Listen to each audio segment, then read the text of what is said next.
गिबियावनो गासै नायगिरि नोंथांमोननिसिम आंनि खुलुमनायखौ बावहरग्रोनाय जाबाय।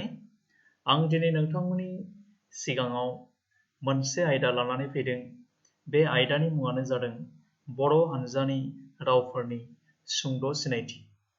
बेयाव आङो गुबैयै बर', गार', राभा, डिमासा, टिवा आरो कक बरक रावफोरखौ थांखिनानै सावरायनो सिगांनाय जादों।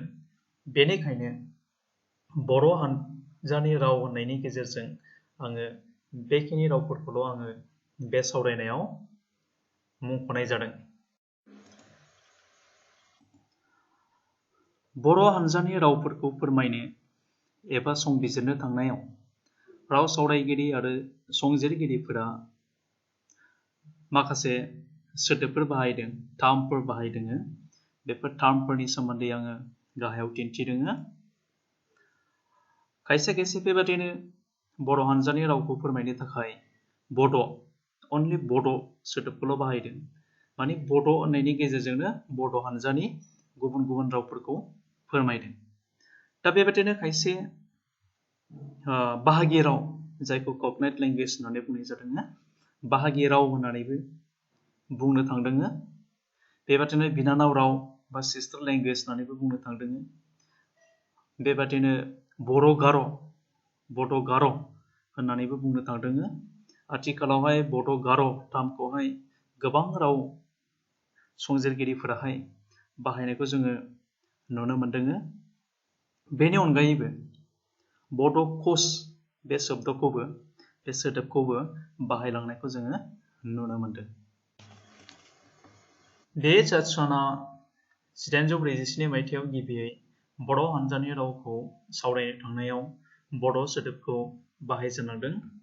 बिथाङा एसे द फर्स्ट अन दि कच, बड' एन्ड डिमाल ट्राइब्स मुंनि लिरथायाव बड' सोदोबखौ गिबियै बाहायजेनदोंमोन।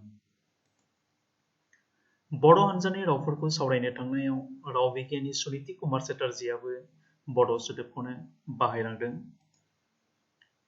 फारि जेम्स मर्टिसौ, पि.के. बेनेडिक्ट, ब्रेडलि आरो रबिन स्पार्लिं मोना बे हानजानि रावखौ फोरमायनो बड' गार' सोदोबखौ बाहायलांनायाव नोजोराव गोग्लैयो। गुबुन फारसे रबार्ट शेपार्डआ बे हानजानि रावखौ फोरमायनो बड' कच लेंगुवेजेस सोदोबखौ बाहायनाय नुनो मोनो। बर' हानजानि रावफोरखौ बबे दालायनि सिङाव माबादि दिन्थिलांदों बेखौ गाहायाव होनाय सानैसो राव बिगियानिफोरनि लेंगुवेज ट्रीखौ नोजोर होनो हायो। सुनिति कुमार चेटार्जीनि बाहागो राननायखौ बिदिब्ला गाहायाव नायनि। बिथाङा बड' हानजानि रावखौ बड' नागा हानजानि सिङाव खोख्लैनानै सावरायलांदों।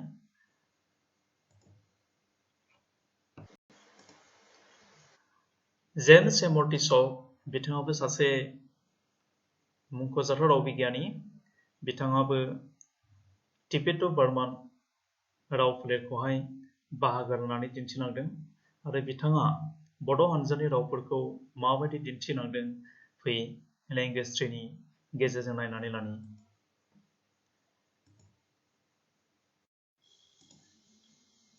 पि.के. बेनेडिक्टआबो सासे मुंख'जाथाव राव बिगियानि। बिथाङाबो सिन्ड'-टिबेटान राव फोलेरनि सिङाव थानाय गुबुन गुबुन रावफोरखौ लेंगुवेज ट्रीनि गेजेरजों दिन्थिलांनायखौ जोङो नोजोर होनो हायो। दा बेबादिनो बिथाङा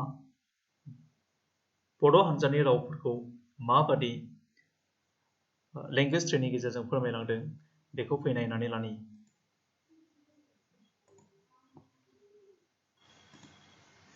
बेनि उनाव ब्रेडलि, बिथाङाबो सासे तिब्बेट' बार्मान दालाय राव फोलेरनि सिङाव थानाय गुबुन गुबुन रावफोरखौ लेंगुवेज ट्रीनि गेजेरजोंहाय फोरमायलांनायखौ जों नुनो मोनो। बेबादिनो बड' हानजानि रावफोरखौ माबादि फोरमायलांदों फै एसे नायनानै।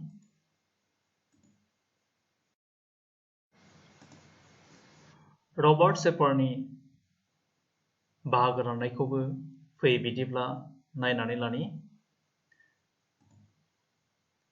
बिथाङा सिनो-टिबेटान लेंगुवेज फेमिलिनि सिङाव बेरिक सेक्सननि सिङाव बड' कच हानजानि सिङाव बर' हानजानि रावफोरखौ फोरमायलांनायखौ जों नुनो मोनो। रबिन्स बार्लिं बिथाङाबो बर' हानजानि रावफोरखौ सावरायलांनाय सासे व्यक्ति। बिथाङाबो बड' हानजानि रावफोरखौ फोरमायनो थाखाय बर' गार' सोदोबखौनो बाहायलांदों।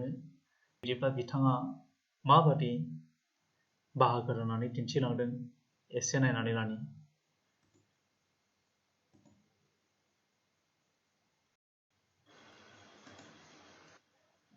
बर' हानजानि राव महरै बेयाव सावरायनो थांखि जानाय रावफोर फारियै बर', गार', राभा, डिमासा, टिवा आरो फक बर' रावफोरनि सोमोन्दै गाहायाव सुंद'यै सिनायथि होलांनो नाजानाय जादों। गिबियावनो आं बेवहाय बर'खौ लाबोनाय जादों, मानोना बर'नि रिफारेन्सआवसो बे हानजानि रावफोरखौहाय बेवहाय सावरायनो सिगांबोनाय जादों। बर' रावा सा सानजा भारतनि ट्राइबेल रावफोरनि गेजेराव मोनसे जौगाखांनाय राव। बे रावखौ रायग्रा सुबुं हानजाया गाहायै आसाम हादोरसायाव थानाय बुरलुंबुथुर दैमानि सा आरो खोला बाहागोआव गोलाव गुवारै गोसारना दङ। बेनि अनगाबो बर' राव रायग्रा सुबुं हानजाखौ मेघालयनि गार' हाजोनि टिक्री किल्ला, अरुणाचल प्रदेश, नागालेण्ड, सा बेंगल, नेपालनि जाफा जिल्ला आरो बांलादेश सिमहालागै गोसारहैनानै थानायखौ नुनो मोनो। सोलोंथाइनि बिजों महरै 1963 मायथाइनि 8 मेआव थिसनजाजेनदों। आथिखालाव गुदि फरायसालिनिफ्राय हमनानै मुलुगसोलोंसालिसिम बे रावजों फरायनो हानाय जाबाय। 2003 मायथाइयाव बे रावा भारत संबिजिरनि 8थि फारिलाइयाव जायगा आवग्रिनो हादों। आथिखालाव बिटिआरनि अफिसियेल राव आरो आसाम रायजोनि लोगो हादाबारि रावनि मानखौ आवग्रिनो हादों। 2011 मायथाइनि सुबुं साननाय बादिब्ला भारत हादराव बर' रायग्रा सुबुं अनजिमाया गासै 14,81,929। बेखिनियावनो आं बेखौसो बुंनो लुबैदों, आं बेवहाय जि बर' रावनि सिनायथि होदों, बे सिनायथियानो बर' रावनि गासिबो बिथिंफोरखौहाय सिनायथि होनो हादों बे नङा। जास्ट मोनसे नमुना टाइप जे बर'फ्रा बिदि बर' रावा बेसिम जौगाहैबाय, बेखौल' आं सिनायथि होनो नाजादों। बेनिखायनो गासैबो बुस्थुखौ आं बेवहाय लाबोआखै। दा नेक्स्ट फैनि नै गार'आव। गार' रावाबो बर' हानजानि रावफोरनि गेजेराव मोनसे गोनां जायगा आवग्रिनो हानाय राव। गार'फोरनि गोसारनायखौ गाहायै मेघालयनि गार' हाजोआव मोनोब्लाबो बिसोरखौ आसाम हादोरसानि कामरुप, गवालपारा, दरं, धुबरी आरो बांलादेश हादरावबो नुनो मोनो। गावसोरखौनो बिसोरो आसिक मानदे होनना बुंनानै लायो। बेनि ओंथिया जादों हाजोआरि मानसि। बिसोरनि गेजेराव आबें, आसिक, आवे, मातसि, सिसा बायदि बायदि रावसाफोर मोननो हायो। 2005 मायथाइनि लेंगुवेज एक्ट बादियै बे रावा मेघालय रायजोनि लोगो हादाबारि राव महरै गनायजायो। बे रावजों 1992 मायथाइयाव नर्थ इस्टार्न हिल्स इउनिभार्सिटिनि टुरा केम्पासआव आलादा बिफान गायसनखांनायनि उनावहाय आथिखालाव MA फरायनो हानाय आरो रिसार्च खालामनो हानायनि जि खाबु, बे खाबुखौ मोननो हानाय जादों। गार' रावनि मोनसे मुंख'जाथाव आखुथाया जादों ग्लटेल स्टपनि बाहायनाय, जायखौ बिथांमोना राक्का होननानै बुङो। 2001 मायथाइनि सुबुं साननाय बादिब्ला भारत हादराव बिसोरनि सुबुं अनजिमाया 11,00,000 45,323 दानिया फैदो राभा रावाबो बर' हानजानि गुबुन मोनसे मुंख'जाथाव राव बे राव रायग्रा सुबुंफोरखौ गाहायै आसामनि गवालपारा आरो कामरुप जिल्लायाव मोनोब्लाबो आसामनि खायसे खायसे जिल्लाफोरावबो खम बिबाङै गोसारना थानायखौ नुनो मोनो बेनि अनगायैबो बिसोरखौ मेघालय सा बेंगल आरो बांलादेशनि खायसे ओनसोलफोरावबो मोनो बिसोरनि गेजेराव गोबां रावसा मोनो बेफोरनि गेजेराव रंदानी पाटी माइतारी कच दाहारी बायदिफोरानो मुंख'जाथाव 2011 मायथाइनि सुबुं साननाय बादिब्ला भारत हादराव बिसोरनि सुबुं अनजिमाया 1,39,986 दानिया फैदो डिमासा रावनि फारसे डिमासा रावाबो सा सानजा भारत हादरनि मोनसे मुंख'जाथाव राव महरै जायगा आवग्रिनो हादों बे रावखौ रायग्रा सुबुंफोरखौ बांसिनै डिमा हासाव जिल्लायाव नुनो मोनोब्लाबो कार्बि आंलं नगाव सा काछार बायदि ओनसोलफोरावबो मोननो हायो नागालेन्डनि डिमापुरनि खायसे ओनसोल आरो मणिपुरनि जिरिबामाव बिसोरखौ मोनो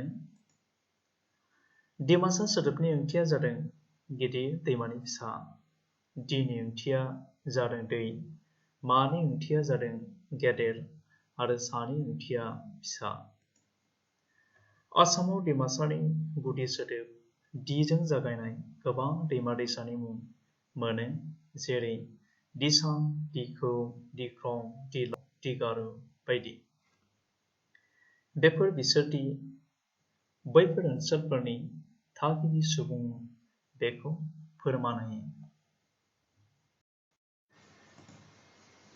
दानिया फैदो टिवा टिवाफोरखौ लालं होननानैबो मिथिनाय जायो बिसोरखौ हाजोआरि टिवा आरो हायेनारि टिवा महरै मोननो हायो हायेनारि टिवाफोरनि थाग्रा जायगाखौ जों जेब्ला नायगोन अब्ला जोङो कामरुप मरिगाव शिबसागर लखिमपुर धेमाजि बायदि जिल्लाफोरखौनो मोननो हायो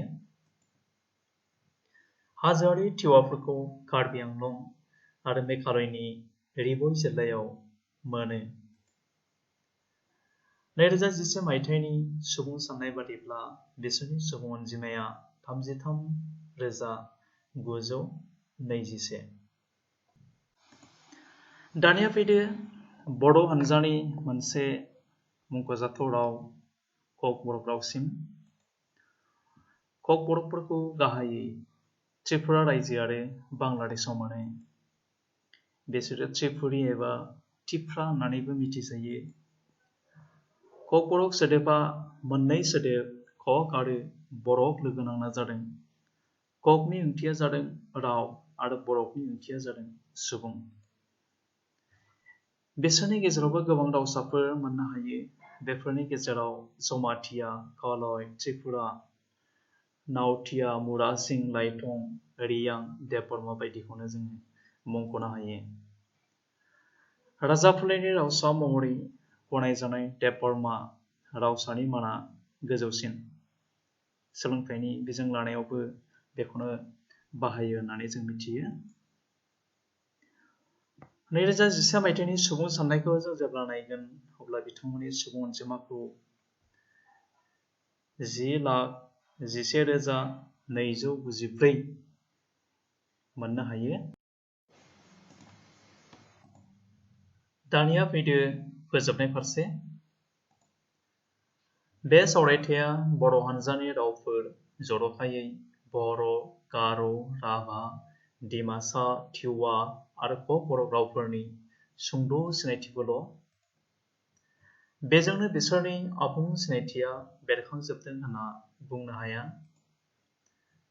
बर' हानजानि रावफोरनि फुंखाया मोनसे दालायनिफ्रायनो फैनायलाय बेफोर रावफोरनि गेजेराव गोबां गोरोबलायनाय आखुथायफोर मोननो हायो बेफोरनि खायसे रोखोमसे आखुथायफोरनि सोमोन्दै उननि सावरायथायनि गेजेरजों दिन्थिनो नाजानाय जागोन।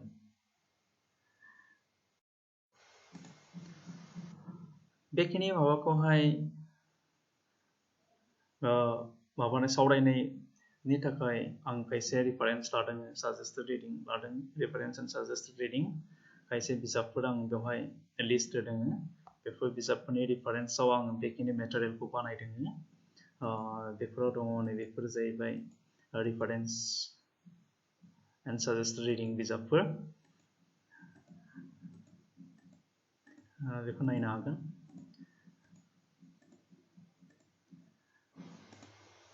खुलुमबाय।